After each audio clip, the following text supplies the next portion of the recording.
Kaya kami nagpapabayad, tol, sa totoo lang, kasi gusto lang naman namin i-filter yung mga iba ng mindset eh. Kasi unang-una, kung ayaw mo magbayad para sa self-improvement, hindi ka namin dapat kasama. Kasi kami, we spend millions para sa self-improvement. Health, mental, hindi ko na mabilang kung ilang courses na nabili ko sa buong buhay ko.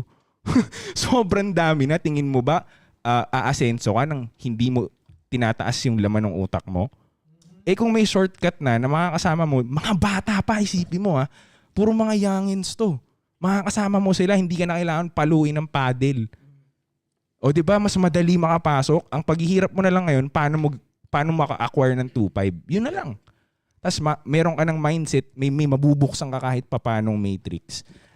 O kaya mo bang gumasta ng 2.5, mag-clubbin ka o pumunta ka sa kung saang mall, tapos ito 2.5, kausapin niyo ako. What more? Maghanap ka ng milyonaryo, ito 2.5, bigyan mo ako ng oras mo.